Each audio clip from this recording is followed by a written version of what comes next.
বন্ধুরা, এখনকার পাওয়া খবর অনুসারে চীনা হুমকির মোকাবেলায় ভারতীয় সেনাবাহিনী এলএসসিতে আরও 2 পিনাকার রেজিমেন্টকে বাড়িয়ে দিল। হ্যাঁ বন্ধুরা, এই রেজিমেন্ট কর্মীদের প্রশিক্ষণ চলছে। আগামী 6 মাসের মধ্যে কর্মীদের প্রশিক্ষণ সম্পূর্ণ হবে। প্রতিপক্ষ চীনকে রুখতে কড়া পদক্ষেপ ভারতীয় সেনাবাহিনীর। ভারতীয় সেনাবাহিনী তার আর্টিলারি ফায়ার পাওয়ার ক্ষমতাকে লাগাতার বাড়িয়ে চলেছে চীনের বিপদকে মাথায় রেখে। আর সেই সমস্ত বিপদগুলোকে মাথায় রেখে ভারতের উত্তর সীমান্তে দেশীয়ভাবে তৈরি পিনাকা মাল্টিপোর রকেট লঞ্চার সিস্টেমের 2 এক্সট্রা রেজিমেন্ট বাড়ানোর প্রক্রিয়া শুরু করেছে। 6টি পিনাকার রেজিমেন্ট অনুমোদন দেওয়া হয়েছে, যার মধ্যে একটি অংশ 214 millimetre multi barrel rocket launcher system পূর্ব লাদাখের প্রকৃত নিয়ন্ত্রণ রেখায় বরাবর চীনের সঙ্গে লাগোয়া উত্তর সীমান্তে মোতায়েন করা হবে। ওই এলাকায় দীর্ঘদিন থেকে চীনের সঙ্গে সীমান্ত সম্পর্ক ভালো নয়। প্রতিরক্ষা সংস্থার সূত্রের খবর অনুসারে এই রেজিমেন্টের কর্মীদের প্রশিক্ষণ চলছে। আগামী 6 মাসের মধ্যে কর্মীদের প্রশিক্ষণ সম্পূর্ণ হবে। সেনাবাহিনীর 4টি পিনাকা রেজিমেন্ট, একটি পাকিস্তানের সঙ্গে এমনকি পশ্চিম পাকিস্তান ও চীনের সঙ্গে উত্তর সীমান্তে মোতায়েন করা হয়েছে। আর্টিলারিতে একটি ইউনিটকে একটি রেজিমেন্ট বলা হয়। 2018 সালে প্রতিরক্ষা মন্ত্রণালয়ের সর্বোচ্চ সিদ্ধান্ত গ্রহণকারী সংস্থা প্রতিরক্ষা অধিগ্রহণ কাউন্সিলের 6টি অতিরিক্ত পিনাকা রেজিমেন্টের জন্য ছাড়পত্র দিয়েছিল।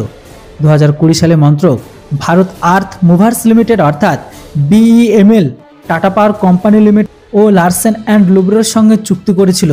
আনুমানিক 2580 কোটি টাকা খরচ করেছে রেজিমেন্ট অফ আর্টিলারিতে সরবরাহের জন্য। 2024 সালের মধ্যে 6টি রেজিমেন্ট আর্টিলারি উপস্থিত থাকবে। শেষ 2টি রেজিমেন্টের প্রস্তুতি চলছে, কয়েক মাসের মধ্যেই তা সম্পন্ন হবে। 6টি পিনাকা রেজিমেন্টের মধ্যে রয়েছে অটোমেটেড গান এমিং অ্যান্ড পজিশন সিস্টেম।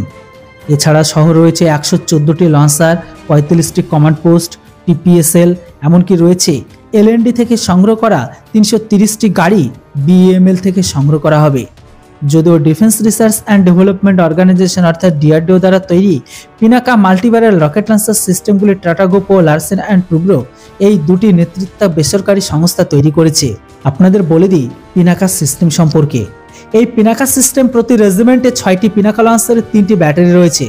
প্রতিটি 44 সেকেন্ডের ব্যবধানে 40 কিলোমিটার রেঞ্জ সহ 12টি রকেট উৎক্ষেপণ করতে সক্ষম। Russia origin Grad BM-21 rocket system পর্যায়ক্রমে আউট করার লক্ষ্যে ভারতীয় সেনাবাহিনীর জন্য Pinaka multibarrel rocket launcher system 22টি রেজিমেন্ট প্রয়োজন, যার মধ্যে স্বয়ংক্রিয় বন্দুক নিশানা ও পজিশন সিস্টেম এমনকি কমান্ড পোস্ট রয়েছে। দেশীয়ভাবে তৈরি পিনাকা ভারতীয় সেনাবাহিনী ফায়ার পাওয়ার অস্ত্রাগারের মূল ভিত্তি হতে চলেছে। পিনাকা সিস্টেমের উদ্দেশ্য হল সংবেদনশীল এলাকায় গুরুতর লক্ষ্যবস্তুর বিরুদ্ধে দ্রুত বিপুল পরিমাণ ফায়ার পাওয়ার সরবরাহ করা।